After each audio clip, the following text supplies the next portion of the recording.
কৃষ্ণ কৃষ্ণ শুধু শ্রী কৃষ্ণ। দেখবেন অনেকে বলে রাত্রিবেলায় দুঃস্বপ্ন দেখে, জোরে বলুন হ্যাঁ না না। অনেকে খারাপ খারাপ স্বপ্ন দেখে চমকে চমকে উঠে রাত্রিবেলায় কাঁদে। তাদের জন্য একটা সহজ টিপস দিয়ে যায়।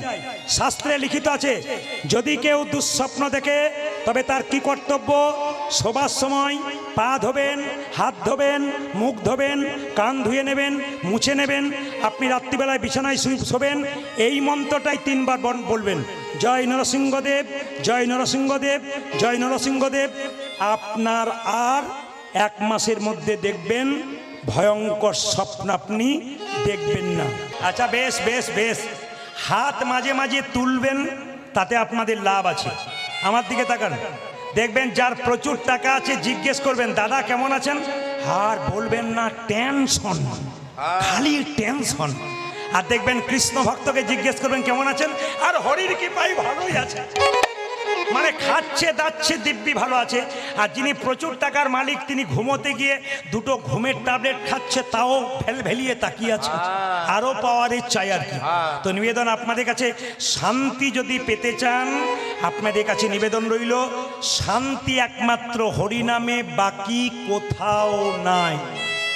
আমি সবার কাছে নিবেদন রাখতে চাই, হরিনাম কেন শুনবেন, কেন আসরে ভিড় করবেন? একটাই কারণ, নিজে শুনবেন তা নয়, সবাইকে সঙ্গে করে নিয়ে আসবেন। বাচ্চা থেকে বয়োবৃদ্ধ সবাই কীর্তন শুনবেন। আপনার সংসারের মঙ্গল হবে, আপনার সমাজের মঙ্গল হবে, ভবিষ্যতে আপনার সন্তান ভালো হবে। ও মায়েরা, কোন সন্তানের মা চাই আমার ছেলে চোর হোক ডাকাত হোক? সব সন্তানের মা চাই আমার ছেলে কৃষ্ণ ভক্ত হোক। রাস্তা দিয়ে পেরিয়ে যাবেন, লোকে বলবে না চোরের মা যাচ্ছে, লোকে বলবে ওই দেখ একটা ভক্তের মা যাচ্ছে। তাই প্রত্যেকের কাছে নিবেদন রইল, হিন্দু সনাতন ধর্মের মানুষের কাছে আমার নিবেদন রইল, এই প্রদীপ পাল আসরে গর্জন করে বলল, সনাতন ধর্মকে বাঁচান, হিন্দুত্বকে রক্ষা করুন। স্বামী বিবেকানন্দ গর্ব করে আমেরিকার মাটিতে বলেছিল আমি হিন্দু। আপনি যেন গর্ব করে বলতে পারেন আমি হিন্দু। আপনি সব ধর্মকে সমানভাবে সম্মান দেবেন, কিন্তু নিজের ধর্মকে ছোট করবেন না। বাবা, 3 ঘন্টার কীর্তন শুনতে সে কতজনের হাঁটু ব্যথা হয়, কতজনের কোমর ব্যথা হয়, ধৈর্যচ্যুত হয়। এরা বসে বসে আজকে শিখে নিক। মুকুন্দ সরকার বলছে 100 জন্ম গৌর বলে কাঁদব, 101 জন্মে তো কৃপা পাবো। এর থেকে কি শিখে যাচ্ছেন? শুধু কীর্তন শুনলে হবে না, শিখে যেতে হবে। কি শিখছেন? কেউ যদি ধৈর্য ধরে ভগবানকে ডাকতে পারে, নাম শুনতে পারে, তার জীবনে লাভ হয়। রামকৃষ্ণদেব বলেছেন, ধৈর্য যার ভগবান তার, ধৈর্য যার নাই ভগবান তার নাই। মায়েরা বাড়িতে সবজি কাটবেন, চঞ্চল হয়ে গেলে আঙুল কেটে যাবে। রান্না করবেন, 2 বার নুন দিয়ে ফেলবেন, বাড়ির লোকের কাছে গাল খাবেন। দাদা ভাইয়েরা যারা চঞ্চল তাদের জীবনে কোনো উন্নতি নাই। মহাভারত কি বলল? যারা চঞ্চল তারা দুর্যোধনের লাইনের লোক, আর যারা স্থির তারা যুধিষ্ঠির মহারাজের দলের লোক। আজকে হরিবাসরে দেখতে পাচ্ছি আপনারা সকাল থেকে বসে আছেন, প্রত্যেকে কিন্তু যুধিষ্ঠির মহারাজের মানুষ। কারণ আপনারা যদি স্থির না হতে পারেন, এরকম করে কীর্তন শুনছেন, গৌর গোবিন্দের কৃপা তো আপনাদের আগে হয়ে যাবে। বাবা, ভক্ত যদি চোখের জলে কাঁদে, ভগবান সহ্য করতে পারে না। তাড়াতাড়ি শিবাসকে ডেকে বলল, শিবাস তুমি কাঁদছো কেন? প্রভু, আমার ভাইকে তুমি কৃপা করলে, আমাকে করলে না। কি দোষ করেছিলাম প্রভু? আমার ভাই তোমার সঙ্গে কীর্তন করবে, আমি অপরাধ করেছি নাকি? মহাপ্রভু শিবাসকে বলল, তোমার মাথায় হাত দিয়ে আশীর্বাদ করে জগতের সবাইকে জানিয়ে দিলাম, শোনো শ্রীবাস, তোমরা শোনো মুকুন্দ, তোমরা 2 ভাই মিলে যদি হরিনাম করতে চলে আসো, বাড়ির সব না খেয়ে মরবে, কাল থেকে আর হরিনাম করবে না। তোমার ভাইকে আমার সঙ্গে রাখলাম, তোমাকে পাঠিয়ে দিলাম। তবে শোনো মুকুন্দ, কি বনের মধ্যে বড় বড় গাছ থাকলে যেমন ছোট ছোট গাছগুলোকে ঝড়ঝঞ্ঝা থেকে রক্ষা করে, এ সংসারে যারা বড় ভাই বড় বউ হয়, তাদের দায়িত্ব সংসারে সব চাইতে বেশি হয়। অগো মুকুন্দ, এই দেখো শোনো, তোমার মাথায় হাত দিয়ে আশীর্বাদ করে দিলাম, তুমি আজ থেকে বাড়িতে গিয়ে যাকেই চিকিৎসা করবে তারই রোগ ভালো হয়ে যাবে। আমি শুধু কীর্তন করছি তা নয়, আপনাদের কপালের দিকেও তাকাচ্ছি। হ্যাঁ, না না, কপালটা দেখছি না, কার ভালো কার মন্দ তা দেখছি না, আমি কপালটার দিকে তাকাচ্ছি। বাবাজি মহারাজের তিলক নিয়েছেন, একজন ভক্ত আছেন সামনে বসে তিলক নিয়েছেন, বাবা নিয়েছেন, অনেক মায়েরা নিয়েছেন, কিন্তু অনেকে নিতে পারেন নাই। প্রশ্ন করবেন, তিলক মালা নিলেই কি ভক্ত হওয়া যায়? না, বাজার থেকে কিনতে পাওয়া যায়, পড়লেই হলো না গো। তাহলে কি যারা পড়েছে তারা অন্যায় করেছে? পড়া দরকার আছে। এ হচ্ছে মাস্টার। রাস্তা দিয়ে পেরিয়ে যাচ্ছ, কারো পেয়ারা ঝুলছে, পাকা পেয়ারা তুলতে যাচ্ছ, মালা বলছে খবরদার, তোর গলায় মালা, তিলক কি করতে যাচ্ছিস? চুরি করা হচ্ছে না? তাহলে বাধা দিচ্ছে কেন? এগুলো বাধা দেবে, এগুলো মাস্টার, ওগুলো হচ্ছে মাস্টার। চলাকালীন কেউ পয়সা দিতে আসবেন না, এগুলো হচ্ছে মাস্টার। এবার বলে দিই মায়েরা, তিলক আপনার নেন নাই কেন আমি বুঝতে পারছি, লোকে পাছে কিছু বলে বলে।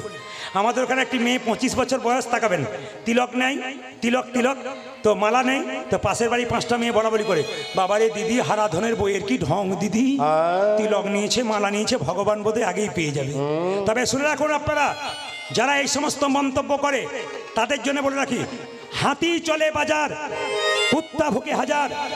হাতি রাস্তা দিয়ে যায়, কুকুর ঘেউ ঘেউ করে, হাতি তার দিকে তাকাবে না।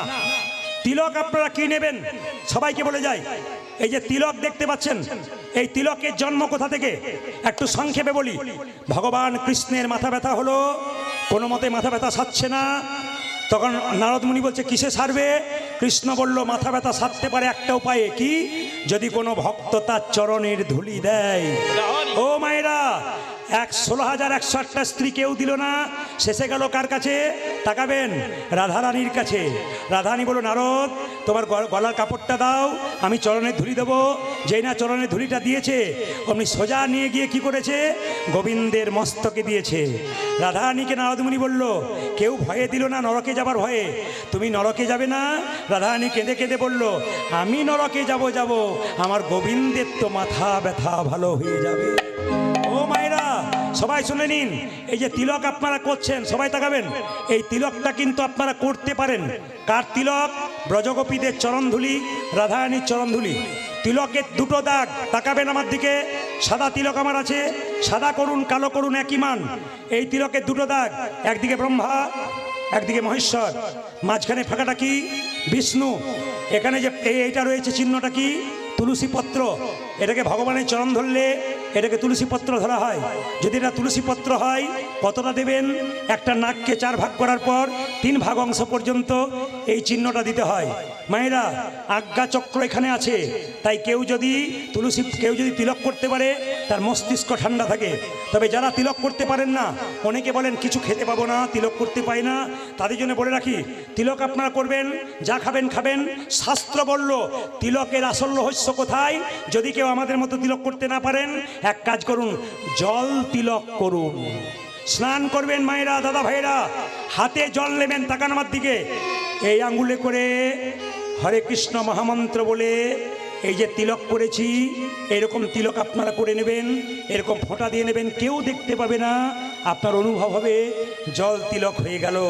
আপনি অজান্তে গোবিন্দের কৃপা পেয়ে গেলেন, কেউ কিছু বলবেও না। আপনার তিলক না হলো, লাইনে দাঁড়াবেন, তবে তো ডাক পাবেন। আগে জল দিয়ে শুরু করুন, তারপর এক সময় দেখবেন আপনি নিজেই তিলক করতে শুরু করবেন। এই জন্য আগে আপনাকে লাইনে দাঁড়াতে হবে, তবে আপনি ডাক পাবেন। মুকুন্দ সরকার বাড়ি ফিরে এলো, একটা বাড়ি তৈরি করলো, অপরাধ নেবেন না, বাড়িতে একটা মন্দির তৈরি করলো গোপীনাথের। আপনারা যারা বাড়ি তৈরি করবেন, আসতে আগামীতে যারা বাড়ি তৈরি করবেন, মন দিয়ে শুনবেন কথাগুলো। মন্দির তৈরি করবেন কোন জায়গায়, রান্নাঘর কোন জায়গায় করবেন, মন দিয়ে শুনবেন। মন্দির তৈরি করতে হয় বাড়ির ঈশান কোণে। কি বললাম আপনাদেরকে? বাড়িতে মন্দির তৈরি করতে হয় কোথায় মা? বাড়ির ঈশান কোণে। আর রান্নাঘর কোথায় করতে হয়? অগ্নিকোণে। অগ্নিকোণ মানে সূর্য উঠছে পূর্ব দিকে, ওইটা অগ্নিকোণ। ঈশান কোণটা কোথায় বলুন তো? উত্তর আর পূর্বের, হ্যাঁ মা ঠিক বলেছেন, উত্তর আর পূর্বের কোণে ঈশান কোণ। কিন্তু মাথায় রাখবেন, জ্যোতিষশাস্ত্র বলল ঈশান কোণে কোনোদিন বাথরুম পায়খানা যেন না হয়। যদি কারো বাড়িতে ঈশান কোণে বাথরুম পায়খানা হয়, একবারে 100% জেনে নিন 1 বছরের মধ্যে তার বাড়িতে একটা বিরাট দুর্ঘটনা ঘটছে। খুব মাথায় রাখবেন, বাড়িতে কেউ মারা গেছে, তার মৃতদেহের ছবিটা কোন দেওয়ালে রাখতে হয়? কীর্তন শুনতে এলে বহু কিছু জানতে হয়। বহু কিছু জানা যায়। আপনার বাড়িতে কেউ মারা গেছে, তার ছবিটা আপনি কোন দিকে রাখবেন? বলছে উত্তর দিকে মুখ করে দক্ষিণ দেওয়ালে মাথা রাখবেন, উত্তর দিকে মুখ করে রাখবেন। উত্তর দিকে মুখ করে রাখবেন কেন? কেউ যদি মারা যায় তার মাথাটা কোন দিকে থাকে? উত্তর দিকে।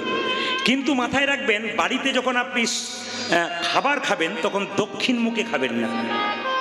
বাথরুম গেলে দক্ষিণ দিকে পেছন করে যেতে নেই। জ্যোতিষশাস্ত্র বলো কেন? দক্ষিণ দিকটা হচ্ছে আমাদের পূর্বপুরুষের দিক, ওইদিকে আমার মা বাবা কাকিমা সবাই আছেন, ওদিকে পেছন করে কোনো কাজ করতে নেই। খাবার খেতে গেলে ওদিকে মুখ করে খেতে নেই। কিছু জিনিস আছে। বাড়ি যখন তৈরি করবেন, যারা খনার বচন পড়েছেন, খনা হচ্ছে একজন নামি দামি, তার বচন শুনলে চমকে যাবেন। বাড়ি তৈরি করতে গেলে খনা বলেছেন যে দক্ষিণ দুয়ারি ঘরের রাজা, পূব দুয়ারি তার প্রজা, পশ্চিম দুয়ারির খাজনা নাই, পশ্চিম দুয়ারির মুখে ছাই, আর উত্তর দুয়ারির খাজনা নাই। বাড়ি তৈরি করতে গেলে খনা বলেছে সবসময় দরজাটা যেন দক্ষিণ দিকে হয়, দক্ষিণ দিকে ঝঞ্ঝা থাকে না। দক্ষিণ দুয়ারি ঘরের রাজা, যদি দক্ষিণ দিকে না হয় পারলে পারবেন পূব দুয়ারি, পূব দুয়ারি মানে পূব দিকে দরজা করতে পারেন, সেটাও ভালো। যদি উত্তর দিকে করেন তাহলে টাকা পয়সা নিতাই গৌর হরি বল, যাবে আর আসবে, খাজনা দেবার পয়সা থাকবে না। এটা বলছে আর কি, কে বলছে? খনা বলছে, আমি বলিনি। আর কি পশ্চিম দুয়ারির মুখে ছাই, পশ্চিম দিকে দরজা করলে যত ঝড়ঝঞ্ঝা সব আপনার ঘরে পৌঁছবে, ওই জন্য মুখে ছাই বলছে। বাড়িতে যখন শোবেন কোন দিকে মাথা করে শুতে হয়? দক্ষিণ দিকে মাথা করে শুতে হয়, উত্তর দিকে পা করতে হয়। যদি আপনার সুযোগ না থাকে তবে পূর্ব দিকেও মাথা করতে পারেন, কিন্তু পশ্চিম দিকে মাথা করতে নাই। অগ্নিকোণে কি হয়? রান্নাঘর তৈরি হয়, ওখানে শোবার ঘর তৈরি করলে মাথা সবসময় চঞ্চল হয়ে যায়। হ্যাঁ, এগুলো শাস্ত্র বলছে, এই কথাগুলো আপনারা মাথায় রাখবেন। মুকুন্দ সরকার বাড়িতে গিয়ে কি করলো? মা একটা গোপীনাথের মন্দির তৈরি করলো। এই দিয়ে তাকাবেন, মহাপ্রভুর আশীর্বাদ ছিল যাকেই চিকিৎসা করবে তার রোগ ভালো হবে। বলুন তো, গরিবের চিকিৎসা করবে না বড় লোকের করবে? জোরে বলুন, কার করবে? গরিবের করবে। কিন্তু সেই সময় মালদাতে গৌর বলে একটা জায়গা, যদি কেউ যান, একজন নবাব ছিল মুসলমান, তার নাম নবাব হোসেন শাহ। তার পেটের যন্ত্রণা কেউ ভালো করতে পারছে না। একজন বলল, নবাব তোমার পেটের যন্ত্রণা ভালো হবে, একটা উপায় আছে। বলে কি? না, মুকুন্দ সরকারের কাছে শ্রীখণ্ডে গেলে সে চিকিৎসা করতে পারে। তবে মুকুন্দ সরকার একটা শর্ত আছে, কি? যাকে তাকে চিকিৎসা করে না, গরিবের চিকিৎসা করে, বড় লোকের করে না। নবাব বলছে, তাহলে আমি তো ধনী, আমি তো নবাব, আমার চিকিৎসা করবে না? বলছে, হ্যাঁ তোমার চিকিৎসা করতে পারে, একটা উপায় আছে। কি? তুমি যদি ফকির সেজে যেতে পারো। এত বড় বাংলার নবাব, মায়েরা সবাই লক্ষ্য করুন, এত বড় বাংলার নবাব মুকুন্দ সরকারের কাছে আসছে, যখন শ্রীখণ্ডে পৌঁছালো তখন ফকির সেজে এসেছে বাংলার নবাব হোসেন শাহ। জিজ্ঞেস করলো, ভাই মুকুন্দ সরকারের বাড়ি কোনটা? ওই যে হরিনাম হচ্ছে, মন্দির চূড়া দেখা যাচ্ছে ওইটা। গিয়ে কাছে দেখবে প্রচুর লোক লাইন দিয়ে দাঁড়িয়ে আছে, ওইটা মুকুন্দ সরকারের বাড়ি। মায়েরা, সবার কাছে আমার চৈতন্য ফেরানোর একটা কথা আছে। সকালবেলায় ঘুম থেকে উঠে ভগবানকে স্মরণ করে সবার কাজ যেন শুরু হয়। অ্যাপেলো চেন্নাইয়ে ডাক্তার দেখাতে যান, প্রত্যেকজন ডাক্তার তার টেবিলের মধ্যে কৃষ্ণের ছবি আছে। মিলিয়ে দেখে নেবেন প্রদীপ পালের কথাটা। যে যে ধর্মের ডাক্তার তার টেবিলে গিয়ে দেখবেন সেই ধর্মের মানুষ তিনি, সেই ভগবানকে ভালোবাসেন। লজ্জা আমাদের, একটু MA পাস করে গেলে আর হরিনাম শুনতে চায় না। লজ্জা আমাদের, MA পাস করে একটা সামান্য চাকরি পেয়ে গেলে দেখবেন তখন ভাবে আমি রাজা হয়ে গেছি।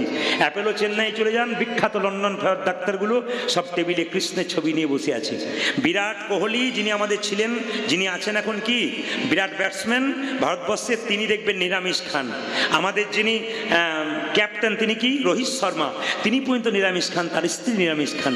বিখ্যাত বিজ্ঞানী আইনস্টাইন তিনি পর্যন্ত নিরামিষ খান। লজ্জা লাগা উচিত আমাদের, সামান্য পড়াশোনা করে একটা চাকরি পেয়ে গেলে আমরা নিজেকে কি ভেবে যাই, আমরা হরিনাম করতে পারি না।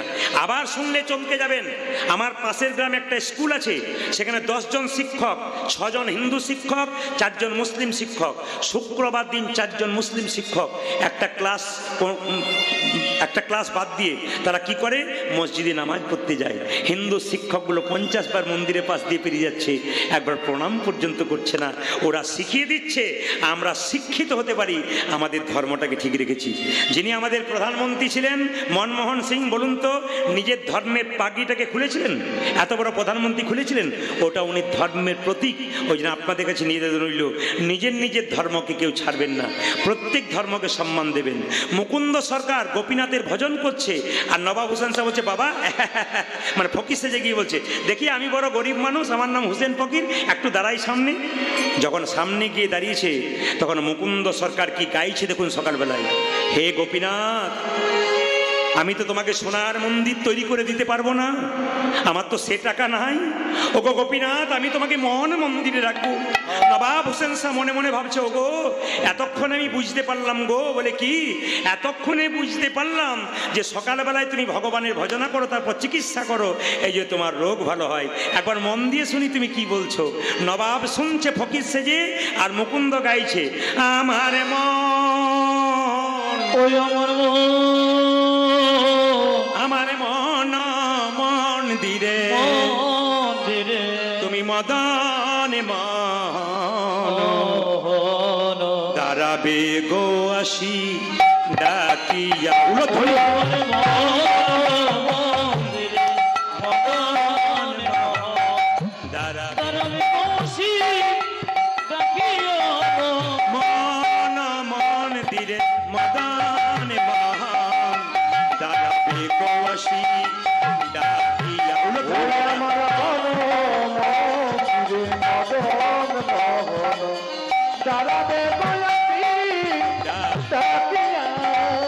কান্দিয়া কান্দিয়া তব নাম লইয়া আমি কান্দিয়া কান্দিয়া কান্দিয়া কান্দিয়া তব নাম লইয়া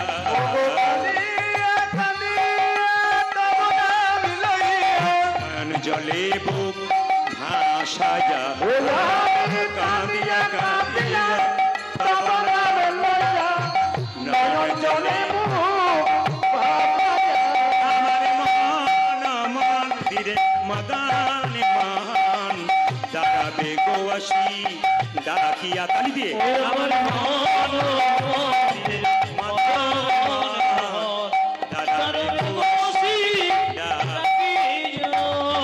আপনাকে ডাকছি এই যে চশমা পরে মাঝে ওই যে চশমা পরে আপনাকে ডাকছি এদিকে আসুন আপনাকে চশমা পরে এদিকে আসুন না না আপনাকে নয় মুকুন্দ সরকার ডাকছে নবাবকে মুকুন্দ এই তো আপনি গুটি কয়েক ভক্তের মধ্যে উঠলেন, 10,000 লোকের মাঝে 2 জন উঠে যাই, আমাকে ডাকছেন বলে না না মুকুন্দ সরকার নবাব এই যে আপনাকে ডাকছি চশমা পরে, নবাব তো ফকির সেজেছে আমাকে ডাকছে বাবু, বলে হ্যাঁ আমার নাম হোসেন ফকির, বলে কোনো অসুবিধা নেই তোমার চিকিৎসা হবে, মুসলমান হিন্দুর কোনো ব্যাপার নাই, কি হয়েছে তোমার? খুব পেটে ব্যথা, ডান দিকে খুব ব্যথা, বেশ ঠিক আছে এক কাজ করো তোমার জামাটা খুলে ফেলো তো। নবাব মনে মনে ভাবছে আমি এত বড় বাংলার নবাব, জামা খুলতে বলছে, রোগ যদি ভালো না হয় দেখবে বেটা আমি কে এসেছি। কি ভাবছো? আরে জামাটা খুলে ফেলো। যে না জামাটা খুলে ফেলেছে এবার মাটির বারান্দাতে গড়াগড়ি দাও।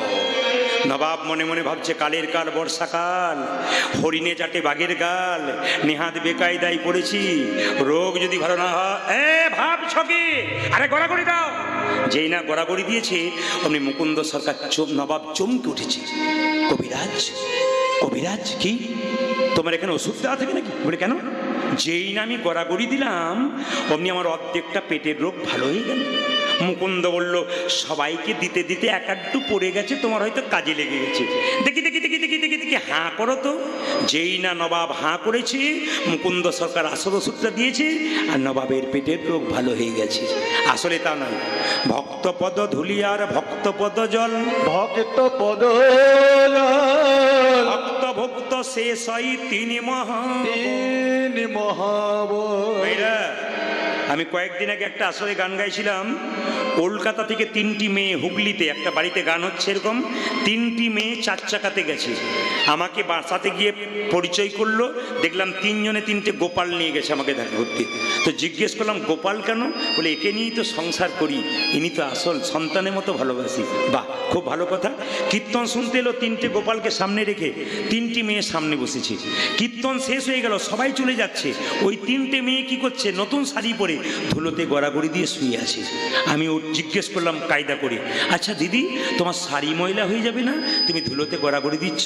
তখন উনি বললেন, বাবা আপনার কথাতেই তো শুনেছি, যেখানে হরিনাম হয় সেখানে ধুলোতে গড়াগড়ি দিলে শুধু দেহ রোগ দূর হয় তা নয়, তার ভব রোগ পর্যন্ত দূর হয়।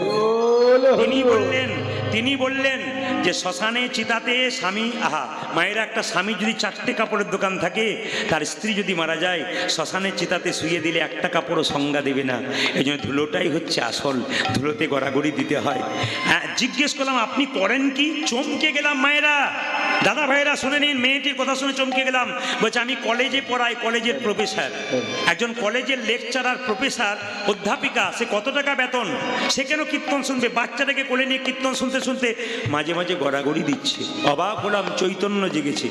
একটা মেয়েকে জিজ্ঞেস করলাম তুমি কি করো? বলে আমার স্বামী দাঁতের ডাক্তার, আমিও। বাহ, ধন্য করেছে জীবনকে। আর একটা মেয়েকে জিজ্ঞেস করলাম তুমি কি করো? বলছে আমি বিউটি পার্লারে কাজ করি। আমি বললাম আমিও তো বিউটি পার্লারে কাজ করি। উনি বললেন তাহলে কি কীর্তনের ফাঁকে ফাঁকে আপনি করেন? বললাম না না, আমি কীর্তন করতে করতেই করি। বলে বুঝলাম না।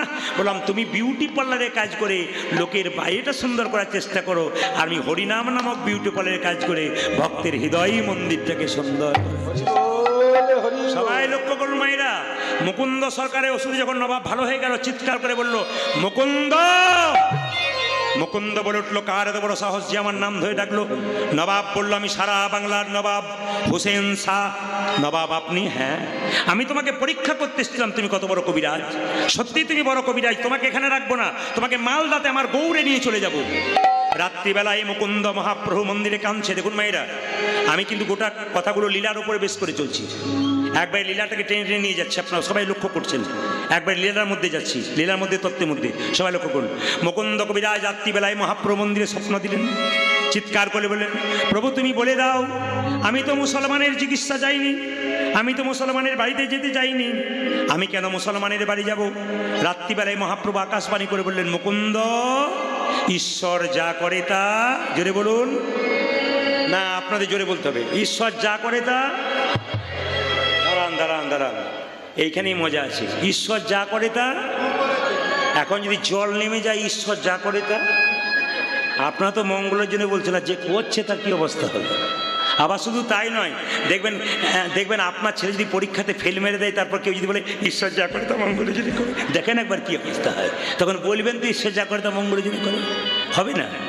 আবার তুমি যদি কেউ পাস করে যায় না নাম্বার পেয়ে, ঈশ্বর যা করে তা যা বলেছেন, ঈশ্বর যা মঙ্গল করে। মানে আমরা ভালো হলে মঙ্গল, আর ভালো না হলে নেতাই গৌর হরি বল। এই জন্য একটা প্রমাণ দিয়ে দিই মায়েরা, যে যেখানে আছেন, মুকুন্দ সরকার রাত্রিবেলায় গেলেন কার সঙ্গে? নবাবের বাড়িতে। আকাশবাণী হলো, মহাপ্রভু বলেন, মুকুন্দ তুমি চলে যাও নবাবের বাড়ি, ঈশ্বর যা করে তা মঙ্গলের জন্য করে, একদিন ঈশ্বর তোমাকে কৃপা করি। সবাই মাথায় কাপড়টা নিন।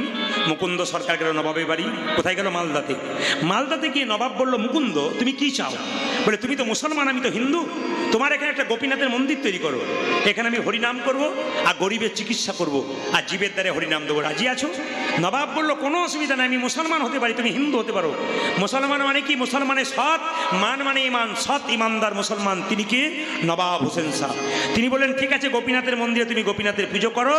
আর মুকুন্দ সরকার পুজো করছে, আর নবাব দেখছে পুজোটা সকালবেলায়। একটু লক্ষ্য করুন, তাকে হাওয়া করছে দুপাশে দুটো ছেলে, কিসের পাখা দিয়ে? না, তাল পাতার পাখা দিয়ে। তার মধ্যে কোন পাখির পালক ছিল? ময়ূরের পালক। আমি একটু পর জিজ্ঞেস করবো কিন্তু কি পাখি, কি পাতা দিয়ে করছিল মা হাওয়া? জোরে বলুন। তাল পাতা। আর তার মধ্যে কোন পাখির পালক ছিল? ময়ূরের পালক। সবাই মাথায় কাপড় নিয়ে করো জোরে বসুন। এটা হচ্ছে যদুনাথ দাসের একটা পদাবলী, রূপের পদাবলী। এরপরে রাস হবে তো, ওই জন্য মাঝে একটা রূপের পদাবলী ঢোকালাম। মুকুন্দ সরকার গাইছে। কি গাইছে? আর নবাব দেখছে। আমার কানু সে বিনোদ রায় গো, কানু সে বিনোদ রায়, আমার কানু সে বিনোদ রায় গো, কানু সে বিনোদ রায়। আস্তে, আপনার মাইক একটু ইয়েটা বাড়ান, রিভারটা একটু বাড়ান। খুব শক্ত শক্ত খরা খরা লাগছে। প্রতিদিন গান তো আমাদের, প্রতিদিন গান। এ শুধু একদিনে শেষ হয়ে যাবে তা না, প্রত্যেক দিন। সবাই আমার কানু সে বিনোদ রায় গো, আমার কানু সে বিনোদ রায়।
আর বিনোদ মানে কি সুন্দর, গোবিন্দের সব সুন্দর। ও তার বিনোদ ললাটে বিনোদ তিলক, বিনোদ বিনোদ সাজে, ও সে বিনোদ ললাটে বিনোদ তিলক, বিনোদ বিনোদ সাজে। একটা কথা বলে রাখি, বিনোদ ললাটে মানে ললাট মানে কি, কপাল, আর বিনোদ মানে কি সুন্দর। আচ্ছা কিছু মনে করবেন না, আপনার কীর্তন শুনতে এসছেন, আপনাদের কপালে অনেক কি আছে, সিঁদুরের টিপ আছে, খুবই ভাব হয়ে গেল, সিঁদুরের টিপ আছে, হল্ট হয়ে যাচ্ছে, সিঁদুরের টিপ আছে, আছে তো, কিন্তু আপনারা কি করবেন, ললাটে একটু তিলক নেবেন। আমাদের হিন্দুদের সবচেয়ে লজ্জার ব্যাপার, আপনাদের এলাকাতে নেই, আমাদের ওই এলাকাতে আছে। আমার পাশের বাড়ি একটা মেয়ে 25 বছর বয়স, ও তিলক মালা করে, কেন জানেন, ওর বাবার বংশে আছে, এখানে সে শ্বশুর বাড়িতে করে, ওর বাচ্চা হয়েছে একটা 3 বছরের বয়স, ওকেও নিরামিষ খায়, ও নিরামিষ খায়। পাড়ার মেয়েগুলো বরাবরই করে, বাবারে দিদি হারানের বইয়ের কি ঢং, দিদি তিলক মালা করতে করেছে ভগবান বোধই। না না, এইটা সবচেয়ে লজ্জা। হল্ট হয়ে গেল ভাই, মাইকম্যান, হল্ট হয়ে গেল। হল কাকে বলা হয়, হল মানে হল ঘরে করলে হুম হুম করে, সেরকম হচ্ছে, জানি তাই সবাই লক্ষ্য করুন, সবাই মায়েরা লক্ষ্য করবেন। তিলক নিতে হবে, কিন্তু তিলক আমি যেমন নিয়েছি, আপনার নিতে যদি না পারেন লোকে ঠাট্টা করে। শাস্ত্র কি বললো, মানে একটু হাত দিতে বললাম আর উল্টো করে বসে রইল। জয় হরে কৃষ্ণ, সবাই লক্ষ্য করবেন। তিলক নিতে গেলে সবাই লক্ষ্য করবেন, আমার মতো তিলক নিতে হবে তা নয়। শাস্ত্র বলেছে এই হাতে জল নেবেন, জল তিলক করে নেবেন। কিরকম জল তিলক, এই আঙ্গুলে করে হরে কৃষ্ণ কৃষ্ণ কৃষ্ণ হরে হরে, হরে রাম রাম রাম। কেউ দেখতে পাবে না, কিন্তু আপনার তিলক হয়ে গেল, আপনি লাভবান হয়ে গেলেন।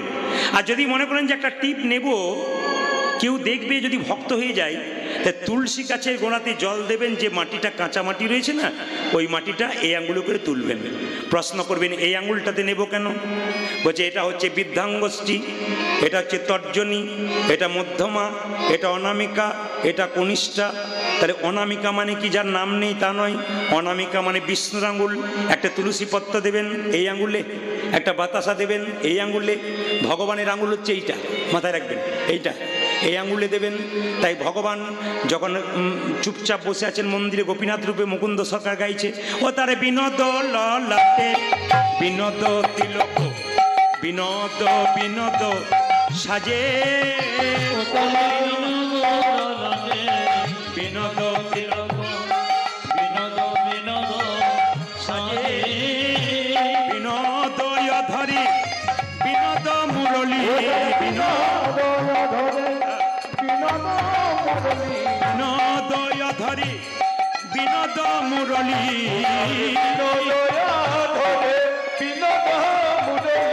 বিনোদ বিনোদ সাজে গো, বিনোদ বিনোদ বাজে।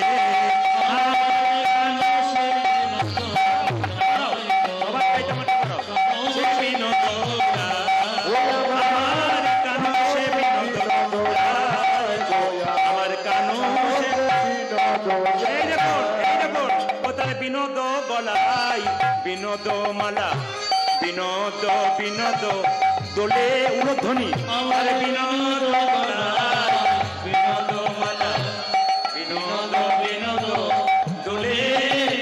ও যে কোন বিনোদিনী বিনোদ গাথুনি, কোন বিনোদিনী বিনোদ গাথুনি, গেথেছে বিনোদ ফুলে গো, গেথেছে বিনোদ, আমার